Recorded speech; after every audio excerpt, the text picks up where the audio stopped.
Hi, I'm Sara. And I am Rena, and welcome to Biopic, a podcast story. This is a podcast where we dissect the good, bad, ugly, and absurd of this specific genre of motion picture, the biopic. If you want to learn more about us, our scoring system, and how we choose movies, please check out our special introductory episode, Introduction, Who Are We and What Are We Doing? Sara. What movie are we talking about this week? This week, we will be talking about Lincoln. This podcast is being released on the morning of Tuesday, November 5th, 2024. That is Election Day in the U.S. I'm assuming that you have better things to do, like go vote if you are in the U.S., but we record our episodes at least 10 days in advance so that we can edit them. And the overwhelming majority of people listening to this episode will know the results of the U.S. 2024 election. And Rena, can you give us the trigger warning? Trigger warning. Trigger warning. This movie contains depictions of racism, misogyny, reminders that the Confederates were a bunch of traitors who nobody should admire, violence, and repeat use of a particularly loathsome antebellum ethnic slur that has 6 letters and starts with the letter N, along with equally repugnant variants on the aforementioned antebellum ethnic slur, a word that Cleve Jones, when quoted in our Milk episode, described as the one word that no white person is ever allowed to say. And Rena, can you please give us the spoiler warning?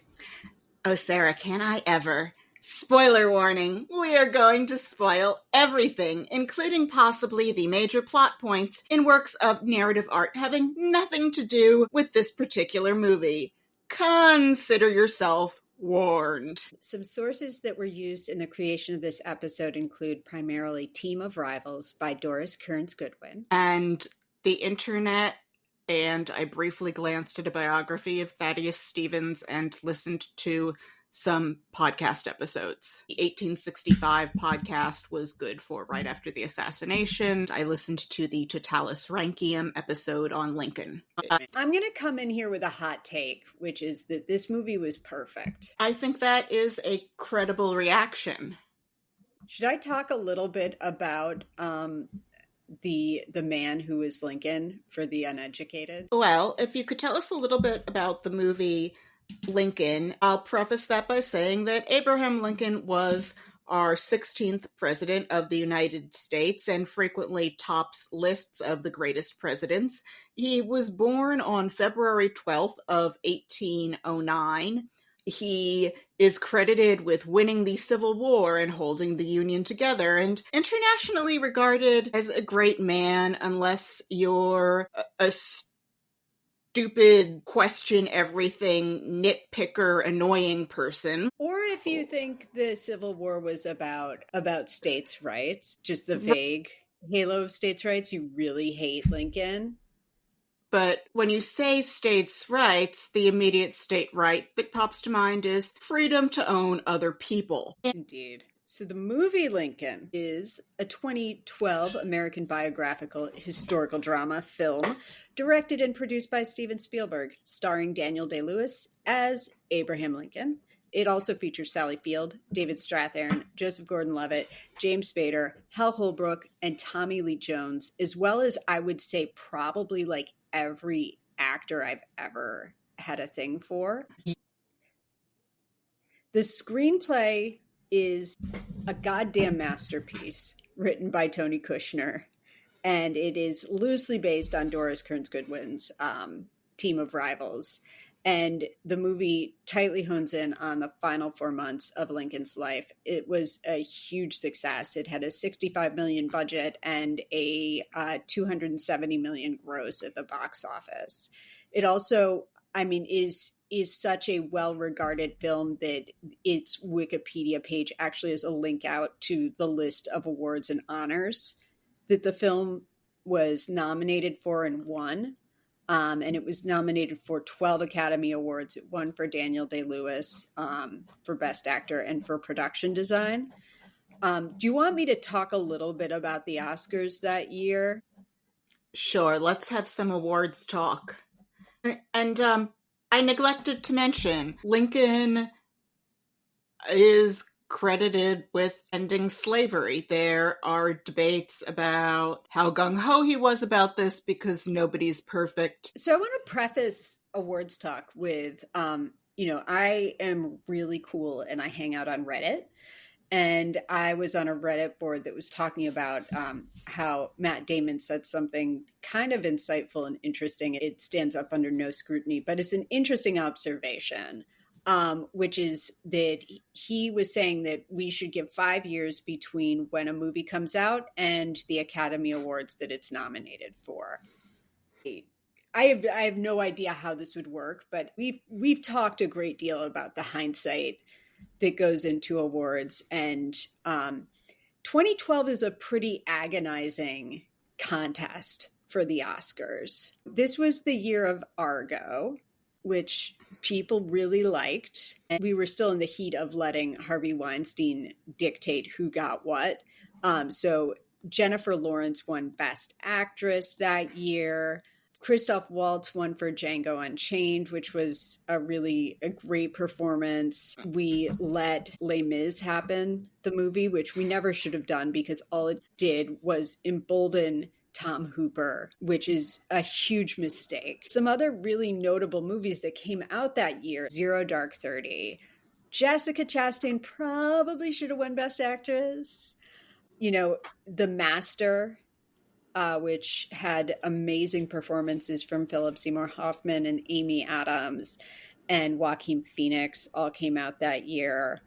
I wrote in my notes at some point watching Tommy Lee Jones in this that it's kind of a shame that we didn't have a crystal ball in 1994 when he got the Oscar for The Fugitive, because he has given so many richer performances with better material. Also, BT Dubs, welcome back to the show, Tommy Lee Jones.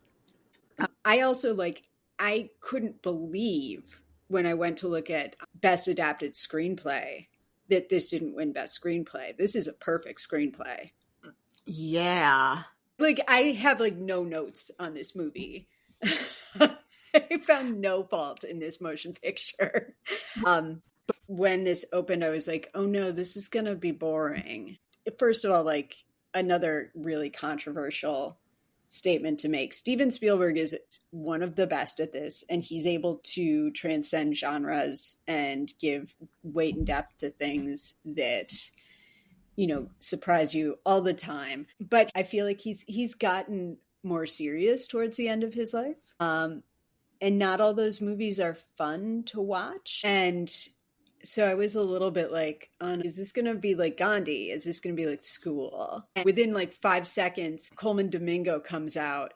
And I said, oh no, this is going to be perfect. Spielberg starts with, as in Private Ryan, a battle scene that really brings home all of the things that we don't see about war, because in that opening scene of Private Ryan, there's that moment where you see the one soldier pick his arm that has been blown off up with his remaining arm. And here there was this scene where you see a man drowning in the mud where people are just stepping down on his head. Another controversial hot take here. The Civil War is horrifying. It brought the point home, and that was all the Civil War we needed to see. The level of casualty and viciousness and brutality of this war is horrifying, and I'm happy to be reminded of how horrible it was at the opening and then never see it again.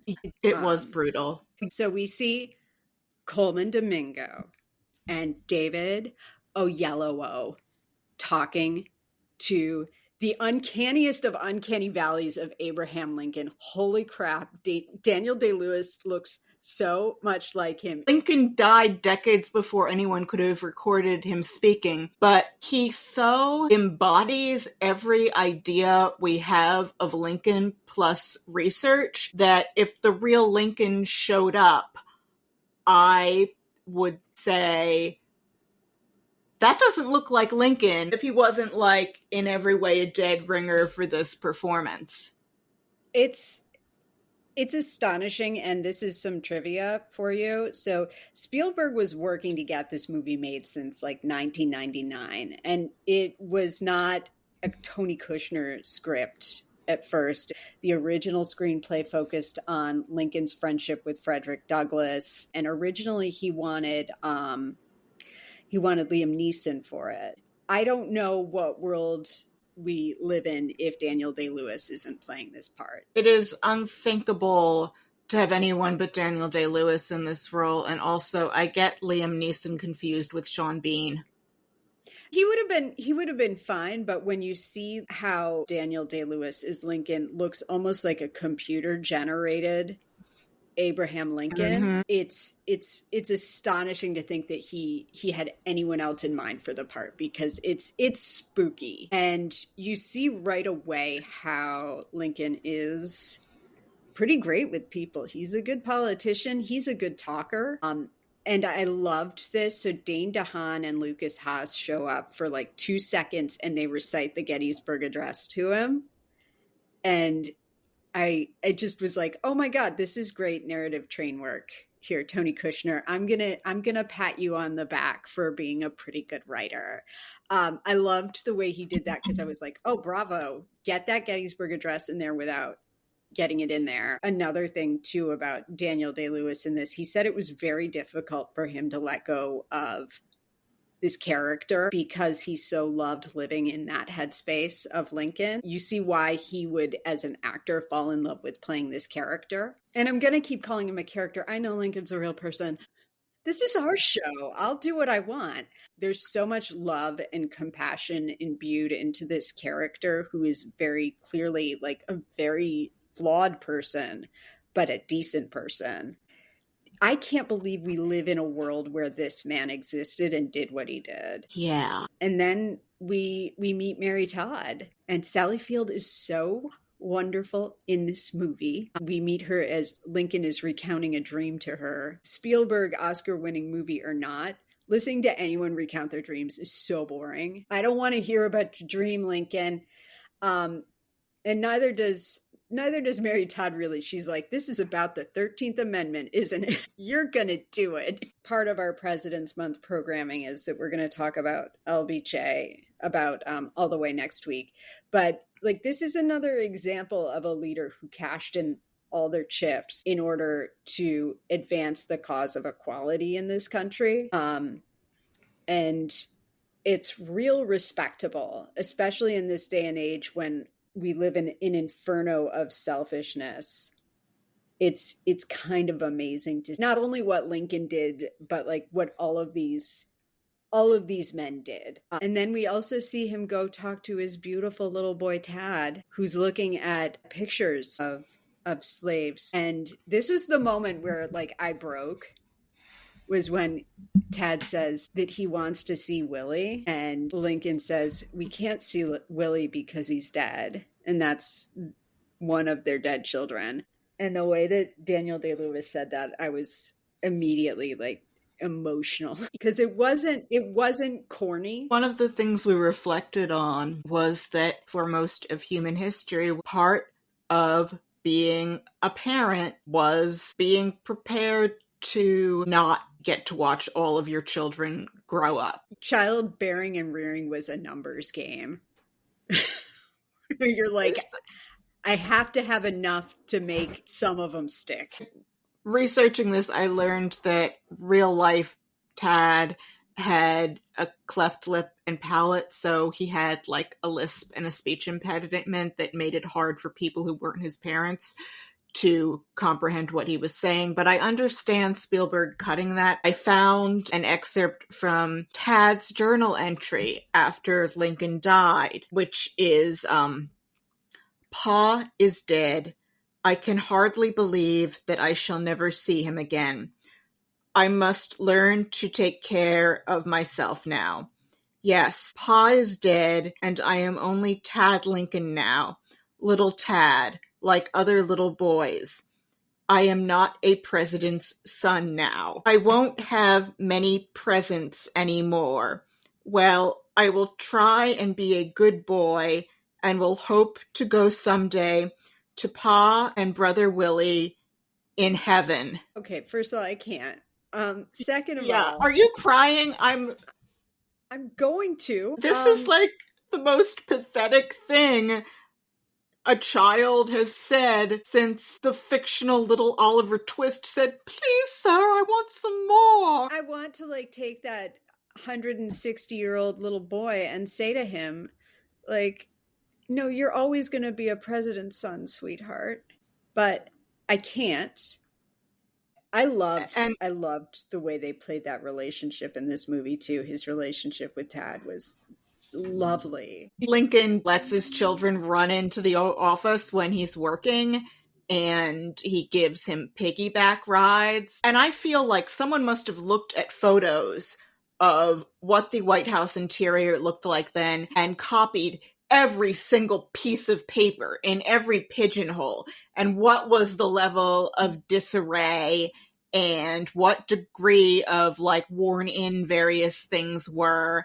I will bet that someone wrote like realistic documentation down on every piece of folded paper in there and made it accurate to 1865. The degree of authenticity here is the best I've seen since we started doing this. Sure. There are pictures of little Tad in like the baby soldier uniform. Sad spoiler on little Tad. He died at the age of 18. So out of the 4 sons born to Mary Todd and Abraham Lincoln, only one of them, Robert, played by Joseph Gordon-Levitt, survived Mary.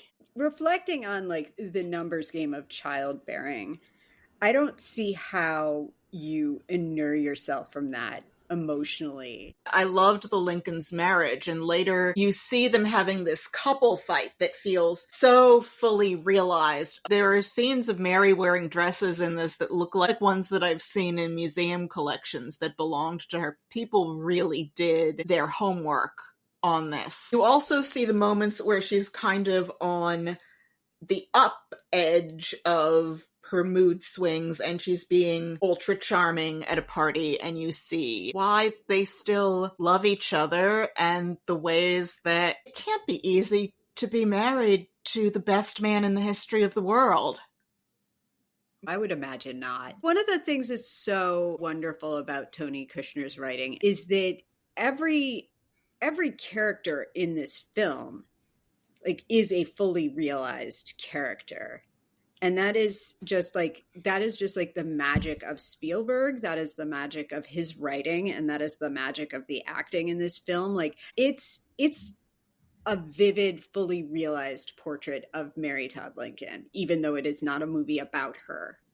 And I think that we see her with more compassion and with a more circumspect look at her as a human being in this movie than I think that we've seen in culture or heard about. Like, all you ever hear about her is that she was like insane and depressed. And this movie gives us the reasons why she was like on edge. And we also get to see, like, to your point, we see how smart she is and how charming she is. She knows the game. She had moments where she could shine as a political wife. And you see just the mug's game that it was of clever women who couldn't even vote, who are adjacent to politics, like old Mr. Blair's daughter. It's not real power. Also, Hal Holbrook is in this movie. All of my notes are just people's names with exclamation points after them, and then followed by WTF is this movie.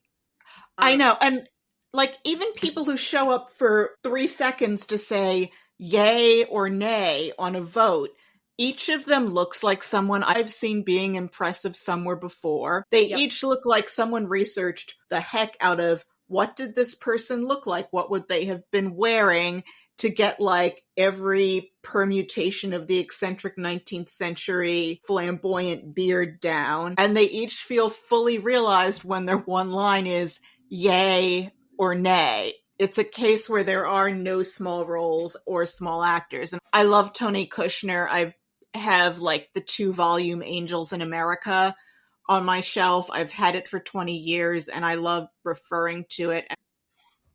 Like, this had Walton Goggins and Tim Blake Nelson, and I've always felt like Walton Goggins is the more attractive Tim Blake Nelson.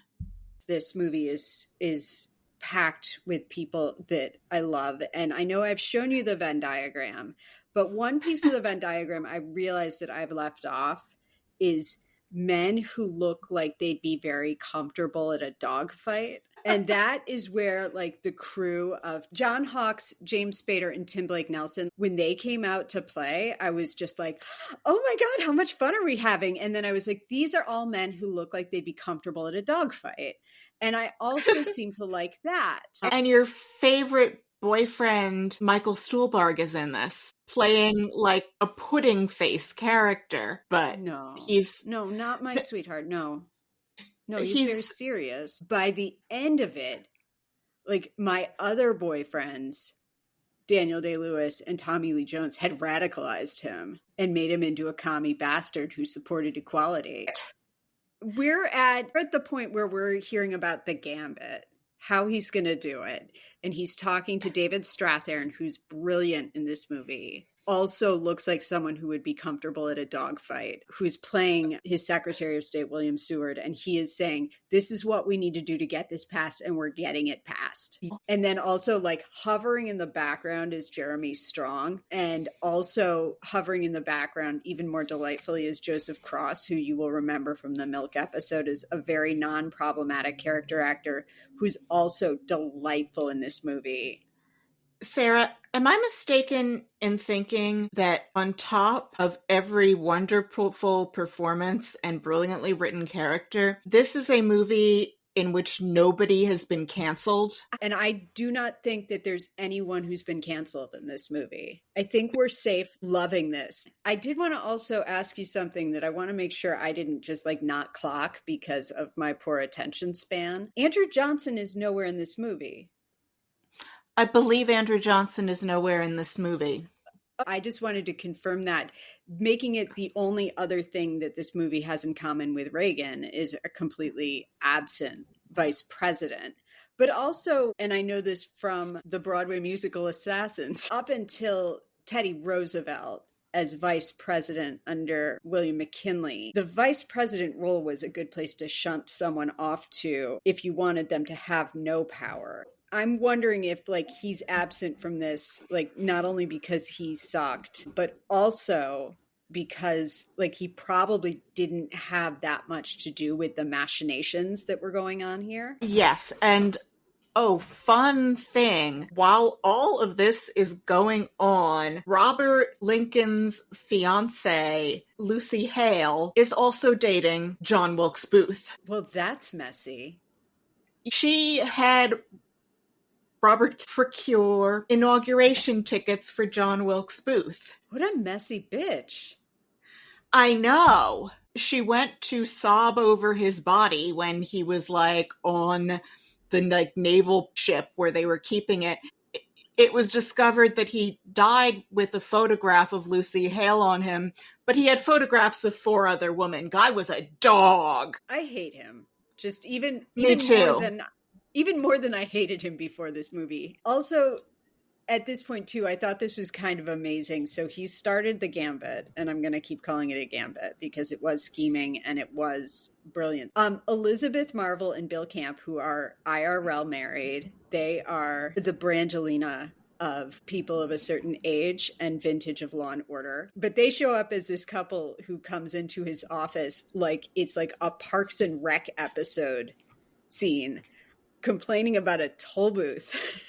And I was like, oh my God, look at these office hours where like anybody can show up and be like, you know, there's a toll booth on our land that we do not care for. Lincoln starts the dominoes there. He tells them to go talk to their congressman Beanpole. I'm not sure which advisor reminds him of who their House of Representatives rep is. I felt like that was a touch of realism because no matter how brilliant the president is, you cannot expect him to remember the names of hundreds of Congress people. So of course they have people who sit at their elbow whose job it is to remember all of that stuff. The challenge of remembering these people, they're all white men with weird facial hair. They're probably like dying of dysentery and cholera and Oregon Trail diseases all over the place. Like I can't even imagine trying to keep it straight.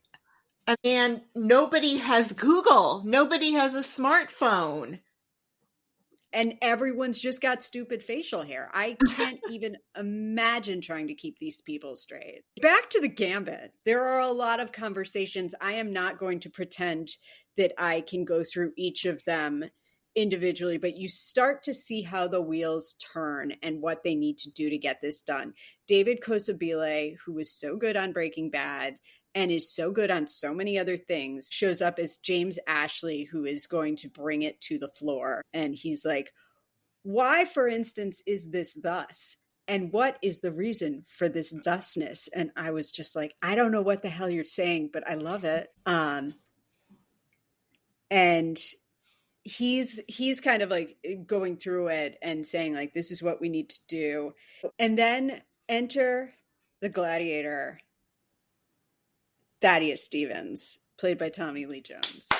Oh, and I love Thaddeus Stevens so much, and just the way that he holds his own. And because there's that scene where Lee Pace as Fernando Wood is arguing with him, and you see these guys can rib each other and laugh at it. This is a Congress where people actually show up, and I wish we still had this. I wish people actually went on the floor and had an active conversation. And I know it's like super wonky, but I think that getting rid of the talking filibuster was a mistake because everyone was forced to actually be around each other and to hear each other. Yeah, like Lee Pace can laugh when Tommy Lee Jones insults him. I am so ashamed that Fernando Wood was from New York. What a horrible man. A preening little like dude bro bitch Lee Pace is in this movie. He's so good. He's clearly having a great time making everyone hate him. And, like, Lee Pace is gorgeous. I couldn't even deal with how good Tommy Lee Jones was in this movie. Every time he opened his mouth, every time he came on screen, I was like, my God, you're a good actor, sir. Also, at this point, too, we meet the trio of people I hope to see at a dogfight, which is James Spader, John Hawkes, and Tim Blake Nelson, who are going to go around and quietly do the negotiations to get they need to get 20 Democrats, and they're going to do some like political bargaining in order to get these people on board. It's patronage jobs. It's like, what do you need? It's politicking. And, you know, it's all, you know, above board in the sense that it's politics, but they're so fun in this. Like watching them go around and try and negotiate with people is so delightful. And then watching them watch everyone on the floor of Congress and be like, oh, we should try and get that one. Oh, who's that one? Who's this one? What do they do? What are they into? They are so delightful in this movie, the three of them. Well, you realize that not that much changes with the players in the game. When they're chasing people for votes, it's played as a caper where they have, it almost sounds like American Countrified Benny Hill, where they're like chasing around, they're chasing down people. And I loved Walton Goggins in this. Oh my God, he's so funny in this. Yeah. And yeah, and then so we have our first sighting of Michael Stuhlbarg as George Yeaman. He is a congressman. He was from Kentucky. Oh my gosh, look, they really did their homework on beards. Oh God, look at that beard. It's so stupid. It is. All of the beards in this movie are so stupid. And even Lincoln, he has like the Amish beard where there's no mustache. And also, you know what else I couldn't deal with was like top hats are so stupid. Everyone in a top hat looks absurd. They don't make you taller. The only time I want to see someone in a top hat is the magician, who is the opening act at the dogfight, where I am seeing James Spader. So while all of this patronage and wheeling and dealing is going on, we also have discussion about whether or not they need to broker a peace with the Confederate States, because as we saw up top, this war is terrible. People are dying everywhere. They are dying terrible deaths. The South like straight up ran out of people to feed into the war machine. They were sending 10-year-olds by 1865. That is also happening where they're trying to like deal with that in the background, and it will be a problem if they do deal with it, because so many of these men don't want to free the slaves as a condition of the end of the war. And if there is a workaround for freeing the slaves and to avoid the messiness of the 13th Amendment, they want to do that. So that is also a thing that is happening as sort of a stopgap, but they have to keep it on the DL, because if they hear about that, then there is going to be trouble. That is what Hal Holbrook is trying to negotiate also. And Seward calls it straight up with the peace plan. He's like, if we do this, it's gonna be trouble forever with the South. Which, good call, Seward. Not only did you buy Alaska, but you also figured out the problem that we are continuing to deal with It's Great in America. Love it here. Love it. Happy Election Day, everybody. This is like a disciplined approach that's working on many different layers, and it's really cool to see it broken out. And then we see Stephen McKinley Henderson show up as his valet.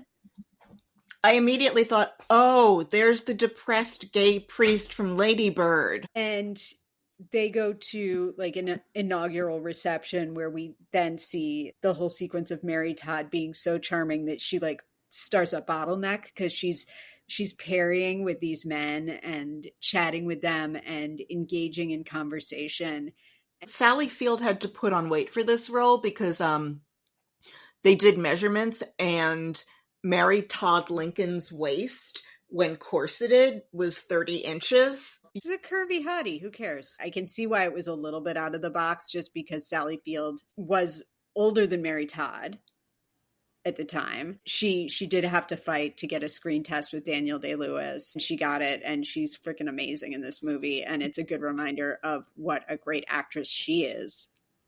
Yeah. We run into Adam Driver when they're listening to, transmissions from one of the many Vicksburgs / Fredericksburgs / Shilohs, one of the many horrible battles of the Civil War.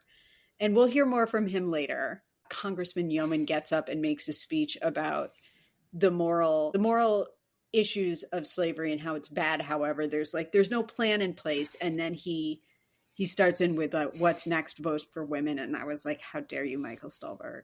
How dare you? And everyone starts screaming and losing their minds over it. And then we meet Walton Goggins. He's going to be a postmaster, and that's the best job that they could give him because he was terrible. And he's clearly kind of a halfwit.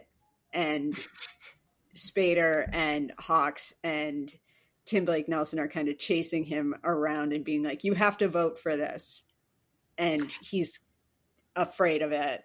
It looks like they're running around on some kind of turkey hunt. Spader's like holding up a dead bird in the scene, which, once again, a man comfortable at an animal fight. And then we meet Jared Harris. Like, all of this is just watch the movie. Like, Jared Harris is Ulysses S. Grant, and everyone in this is like, OMG, that's so-and-so. I did not recognize them. Jared Harris is such a dreamboat. Well, I'll always think of Jared Harris as Lane Price on Mad Men. And U.S. Grant is so different from Lane Price. Because these people in the movies do this thing called acting, Rena. Yay! He's dreamy as a Russian physicist in Chernobyl. He's so wonderful as Grant. There's a wonderful scene here where we go back to talking to David Strathairn, and he's wearing this like silky flowered jacket. Did you clock that? I think so. It's like a fancy coat he's got on, and I was like, what's going on, Strathairn? Men used to dress so grandly. I mean, I guess that's like probably a gift you get when you're Secretary of State. I don't know. Lincoln is tireless. It's kind of amazing to see how little he slept and how dedicated and locked into this job he was. And while all of this brinksmanship is going on, he pops down to the room where Adam Driver is working and has this lovely conversation about, whether men are created for the time that they're in. in a movie filled with wonderful scenes. It is a wonderful scene where they're chatting. And then, meanwhile, his son, Robert, Joseph Gordon-Levitt, really wants to go fight in the war. They have this fight outside of a military hospital where he also sees some doctors wheeling out limbs to dump into a hole in the ground in the back of the hospital, because that's how this war was. This was a point where I was watching this and I was like, again, the genius of Tony Kushner. This is a scene that could feel really cliched. Yeah. It could have, just the dad and the son fighting about whether or not someone should go enlist in the army. We've seen it a trillion times. He has this line where he says, and I get to say what every father in America would give anything to say, which is like, no, you're not going to the army because I'm the president. Because the writing is so good and the direction is so good, and the direction is like, particularly for Spielberg, who I do feel like loves to be a little sentimental, you understand the stakes without feeling like you're being manipulated. Yes. And we're meeting more people, and there's a congressman whose seat is being challenged / stolen, which is a thing we don't have to deal with anymore, of course. He's a Democrat, and his seat is being challenged / possibly stolen by a Republican who also ran for the seat in Pennsylvania, where there is also a Republican governor. And Tommy Lee Jones sits down with this guy. His name is Kofroth. Yeah, and Tommy Lee Jones keeps deliberately mispronouncing his name as a power move, which is great, and just like sticks it to him. Here's what you're going to do and how you're going to do it. I love what an ally he is. He's an idealist and a cynic and a canny player and a firebrand. I learned that Thaddeus Stevens had a club foot and alopecia. He was not a beautiful man. This scene, though, my note after this was, how did history's greatest monster, Ron Shelton, the director of Cobb, force this man to share oxygen with Robert Wuhl? Like, how? Like, I was so offended by the fact that he had to act opposite Robert Wuhl for weeks on end watching this scene, because this was just a masterful moment. Lincoln sits down with Yemen, and you see like just his gift for connecting with people. And this was a point where I also got angry, because because Yemen's concerns are they're racist, but like at the time I can appreciate like the concern that he had about like, what are we going to do when everybody's free? And Lincoln starts explaining to him what they are going to do and what they can do and how to do it. And that's when I got really angry again watching this, because I was like, you people killed him? The counter for George Yemen is given later by Mary Todd Lincoln's BFF dressmaker, Elizabeth Keckley, when she's talking to Lincoln, where she says, we aren't thinking about any of that. We just want to get to freedom and we'll consider after. Like, we are good with not knowing. It's everybody else who isn't. And then it's the day of the vote, y'all. And word gets out about the Confederate delegation, which includes one Jackie Earl Haley as the vice president of the Confederacy. They hear that they're in town and they're going to try and stop the vote from happening. And Lincoln has been stalling these guys to keep them from getting to DC in time, which is a great little touch. Like, that they show that he is willing to play the game, which I loved. He's totally hedging his bets. They're going to try and stop the vote, and Lee Pace is being very loud about this. And you see Spader and Joseph Cross go running. And oh my God, watch. We know the distance between the White House and the Capitol Dome.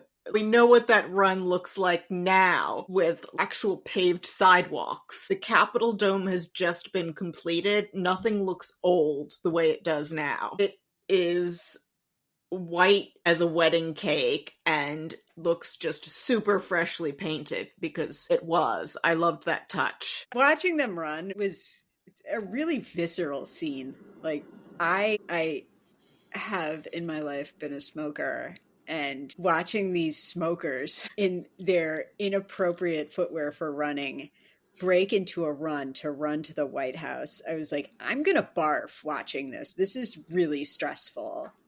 And their frock coats, and Ugh. Washington gets really muddy, and people got around on horses then, so you know if they were tripping, they were stepping in it. And they get Lincoln to write a note that basically denies that the Confederacy has a delegation in town to negotiate peace.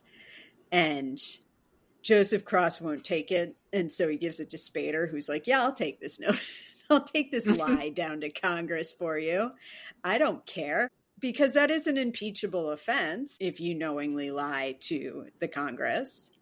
It's a lawyer's hedge where it's like written carefully. It's very carefully worded in a I didn't say I didn't not say I didn't kind of way. Yeah.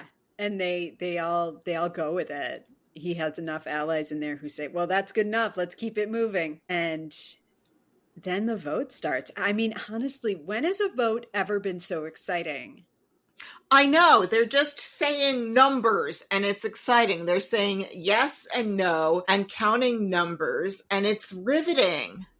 I don't know how they did it. It's so exciting.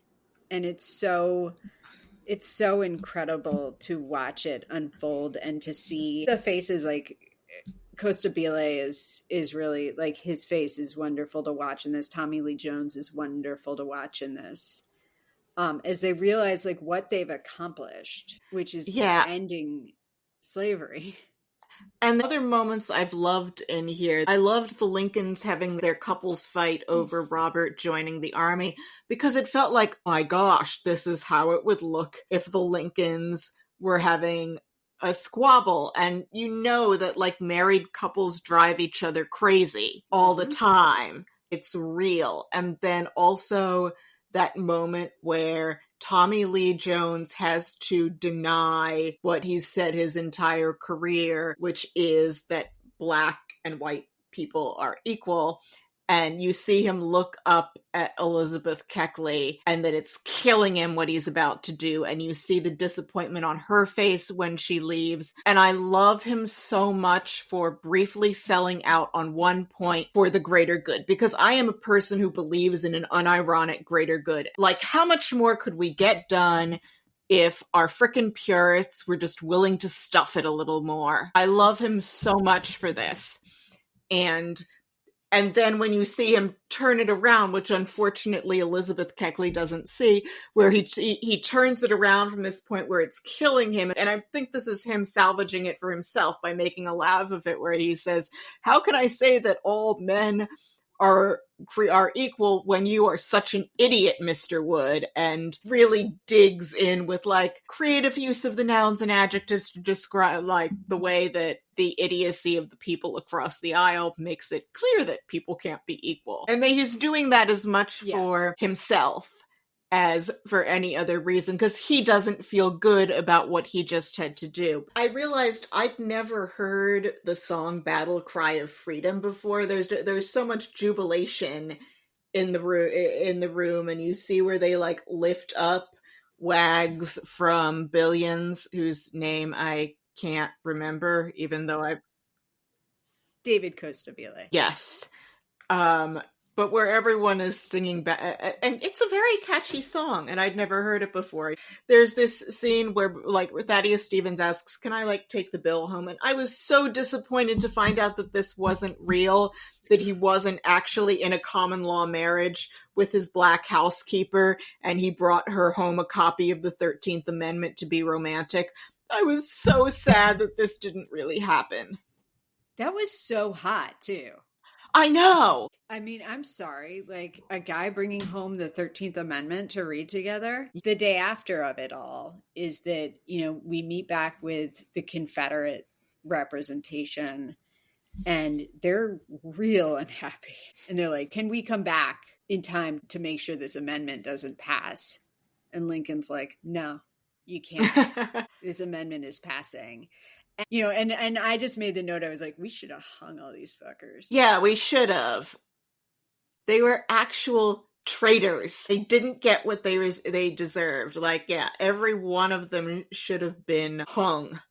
Yeah, I was like, oh, how dare you, Jackie Earl Haley, put this back on Abraham Lincoln as if he did this. How dare you even imply that this is Lincoln's fault?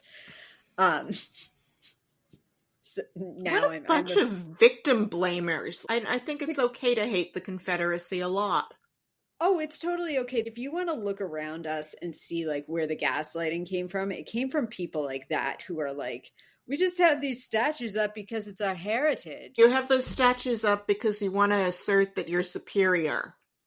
They're the original gaslighters of like, we wouldn't have had to do this war if you just let us have our right to own people. We should not have greeted them like gentlemen and allowed them to come back in.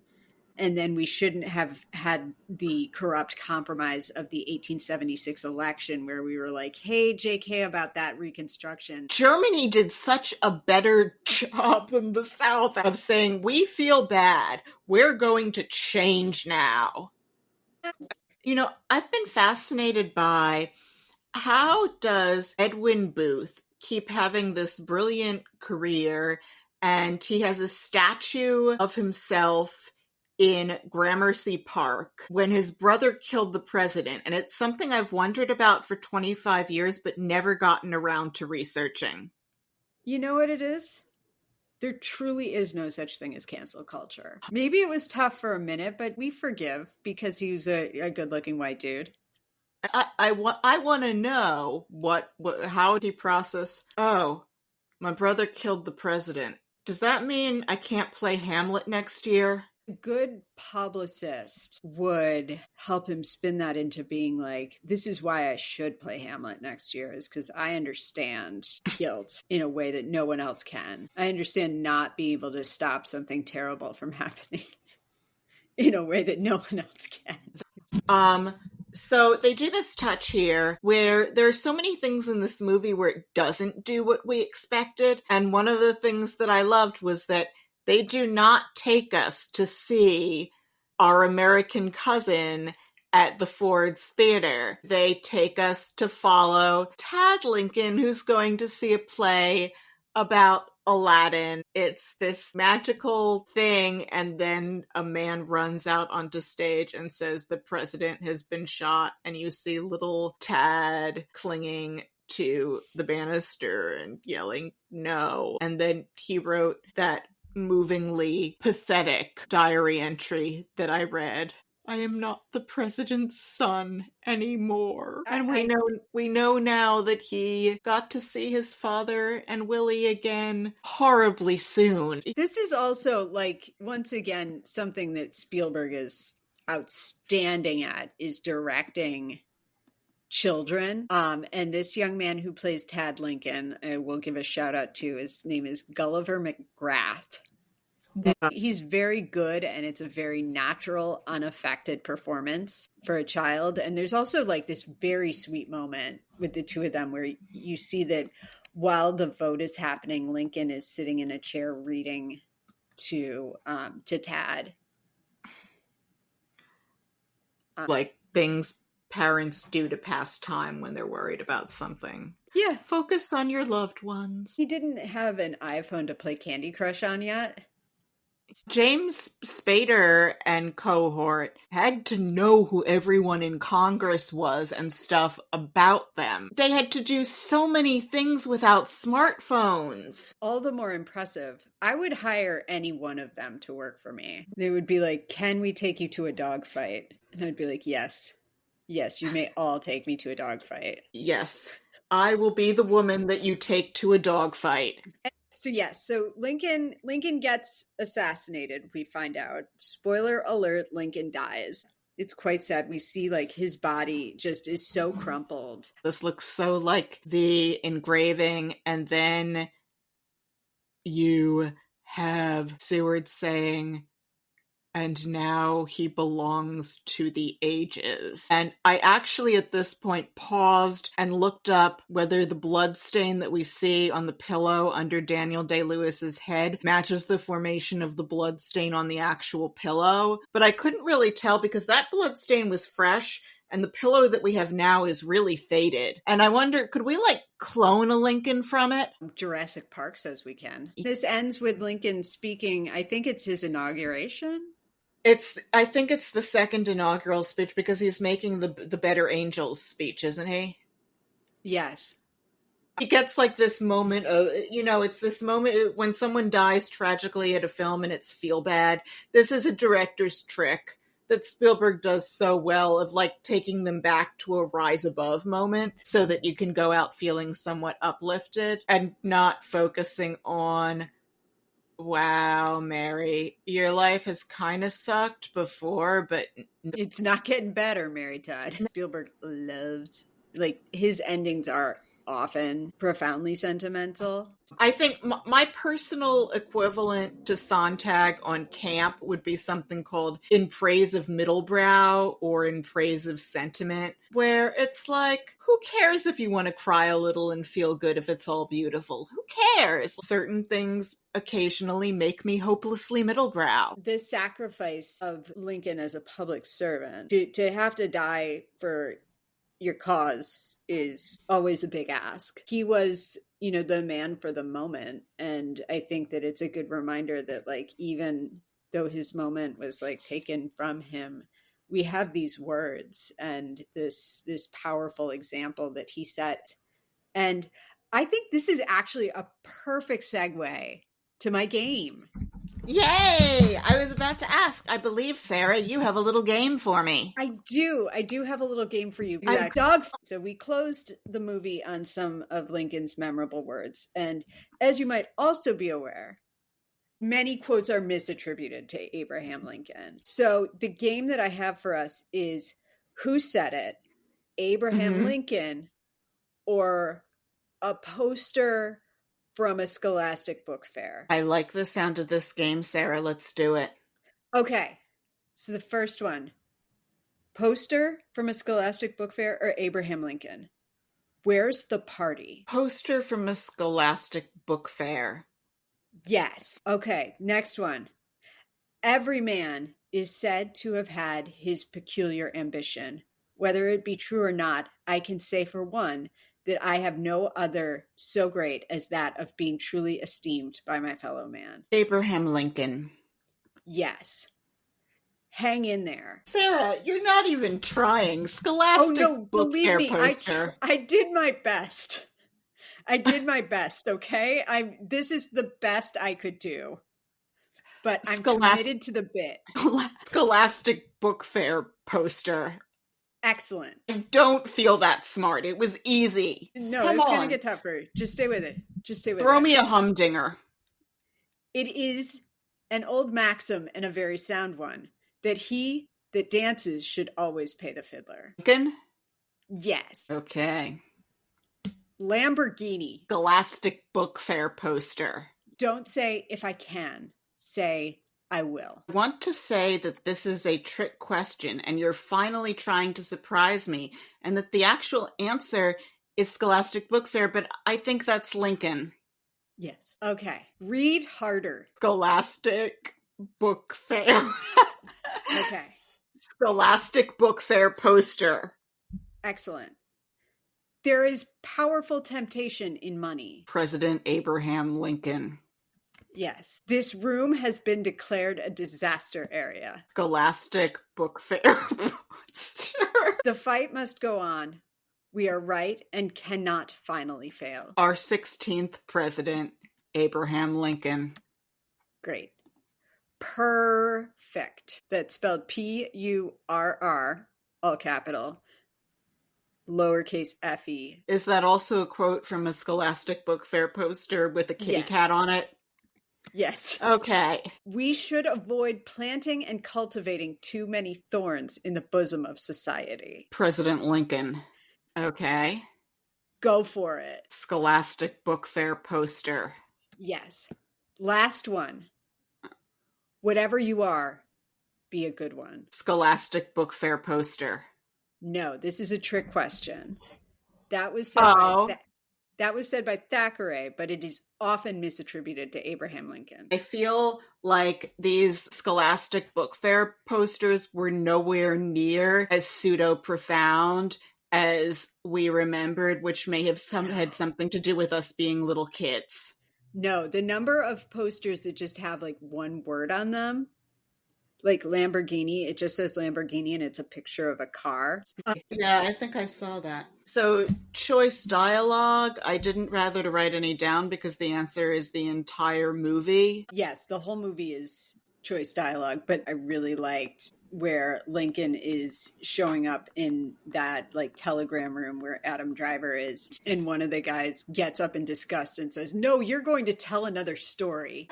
As someone who does that, I felt very seen in that moment. It's his way to diffuse, but it's also a way to deflect. There's a line that sticks out in my head that is so far from being even one of the top 30 lines in this movie, but it's that line from the scene where he's having his couples fight with Mary, and he says, "Oh, Mary, if you would but once incline to the liberal." Because it's like, who yells that? That's very articulate for a couples fight where you both just want to kill each other. Because, of course, it's Lincoln. I don't know why that sticks out in my head. So, Sarah, can you please give our listeners a quick refresher on how we score movies? Yes. We rate movies on a scale of 1 to 10 across 10 areas that we find to be subjectively and or objectively important to most films, but specially tailored to specific issues particular to biopics. If you want more details on how we score movies, please scroll down our webpage at biopicapodcaststory.podbean.com. You'll also find a record of our scores for past episodes. Would also highly recommend listening to our special introductory episode, Introduction, Who Are We and What Are We Doing?, where we give a rundown of the methodology, why it matters to us, and some of the inspirations behind this podcast. And with that out of the way, let's score this thing. So, outward appearances for hair and makeup, I gave it a 10. Same. 10. Yeah, beards were great. Day-Lewis, it's like with everything about him that did not look like Lincoln, they made it look like Lincoln. Acting and casting, 10. 10. Passage of time, 10. 10. Costuming, 10. My God, this was brilliant. This was all the things. This is my third 10 for costuming. I also, 10. Quality of the script, 10. How he didn't win the Oscar for this is, I don't, but I also know. Yes, 10. 10. It is a perfect screenplay.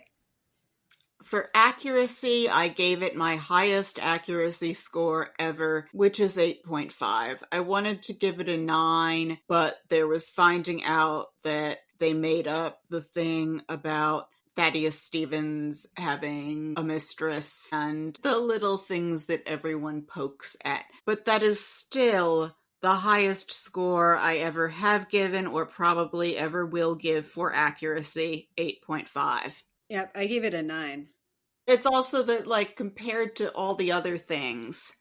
Like they didn't make up a time that Lincoln was banned from performing in an entire state. Yeah. Make the entire drama of the third act of the film hinge on that. For storytelling, I gave it a 10.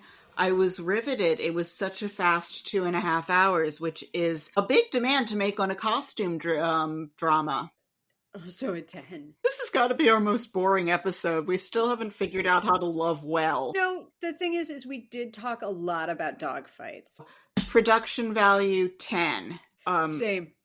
Production, direction, decision making, 10. What was your score for production, 10. direction, decision? Okay, do we care? 10. 10.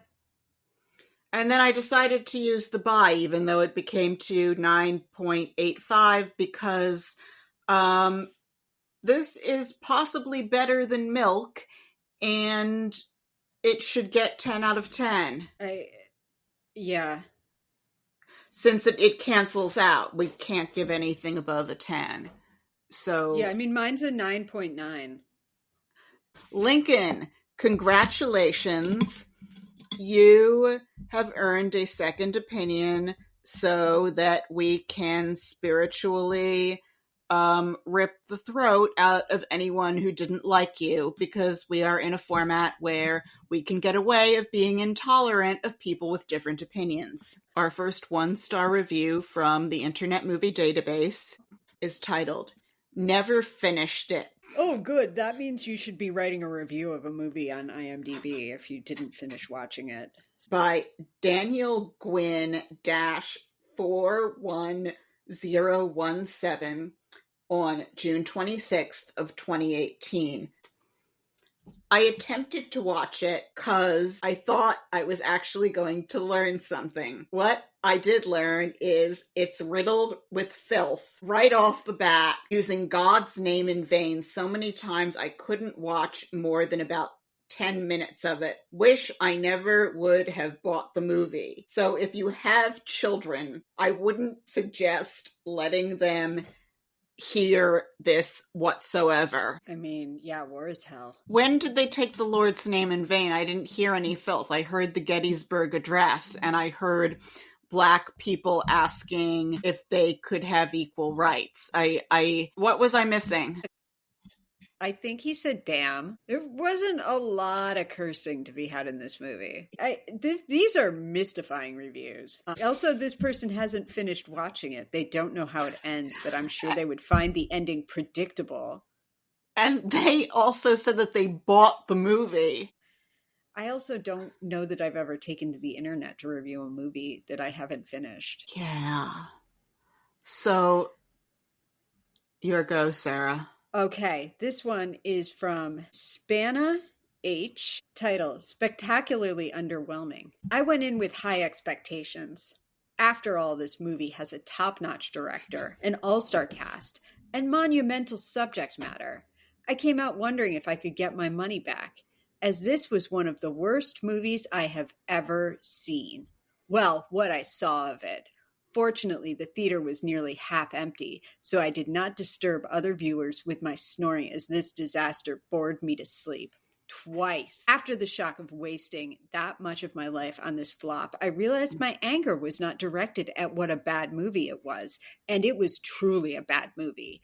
But what I later realized was it was such a colossal waste of time and talent.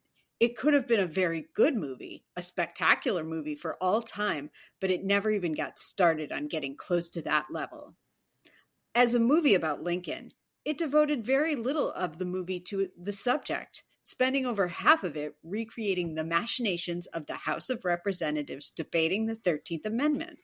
There was some new insight into Lincoln himself, for which Mr. Day-Lewis should be well credited, but taken as a whole, this was a monumental flop. Mr. Day-Lewis was, by all accounts, able to recreate some of the physical characteristics of the late president, most notably his awkward gait. Several scenes depicted Mr. Day-Lewis plodding away down a hall in a perfect analogy for the movie, a slow, ponderous, heavy, dull, and boring. Added to the bad acting, bad directing, and bad writing were the bad visual effects, the CGI additions to buildings that didn't quite fit, plus all the little things that will appear as goofs in the pages of IMDb as others watch this monstrosity on DVD later. No, I don't agree. And I feel like we learn more about Lincoln from it honing in on this one thing than we would for like an and then of the life of Lincoln. Like this did exactly what we like, which was to hone in on one significant thing as a microcosm where you could really get to know the person from seeing them in a significant moment. I'm interested in what this person thinks would have made it a very good movie, a spectacular movie for all time. Well, they're clearly not a fan of the 13th Amendment. Yeah, I mean, I think that feels kind of implicit in all of these reviews. Okay, Sarah, I have one more. Yes. This has the mysterious title, File 13, Okay. by DM White 50 on March 25th of 2013. I love the movies, our American art form, but I'm afraid the last 15 years or so have been dismal. I just saw Lincoln, and what a bore. 2.5 hours of boring, inaccurate talk. Anyone who tells you differently is either lying, politically correct, or worshipping at the pagan altar of Abe Lincoln, who was really a tyrant and a war criminal who killed 600,000 people and fought a total war against non-combatants over economics and against the Jeffersonian principle of the right of sovereignty and self-determination, and not about slavery. Lincoln was a racist, and despite publicity to the contrary, never freed one slave. And while I'm at it, Spielberg is a bad director, manipulative and sentimental, and Tony Kushner is a bad writer, manipulative and political. In this movie, the music is too subdued, the cinematography is too dark, the art direction is too drab, and the acting is too mediocre. Even Day-Lewis's extolled performance is merely just okay, and not the masterpiece that we have been told to expect. And that's the truth. Can you handle the truth? If you want to see a good biopic, watch Lawrence of Arabia. If you want to see good acting, watch A Streetcar Named Desire. If you want to see good directing, watch The Graduate. If you want to hear good dialogue, watch The Apartment. If you want to see a good Civil War picture, watch Gone with the Wind. If you want an interesting plot, watch Chinatown. If you want to know the truth about dishonest Abe, read The Real Lincoln by Thomas DiLorenzo. Alas, American movies and American culture are, I fear, in a spiraling decline. So I see that, like, DM White 50, and I don't know what the M would be for, but I thought, did the ghost of Dan White write this review? But this reviewer, I feel, deserves to have their throat clawed out multiple times by wild beasts. Well, I was like, when is the if you want list gonna stop? And I'm like, I could give you beef with every single movie you just listed off there. This reads like it was written by someone who is very resentful that they can't go buy a human. I'm guessing that DM White 50, I doubt that he would have been among the very small percentage of Southerners who could actually afford to buy a human.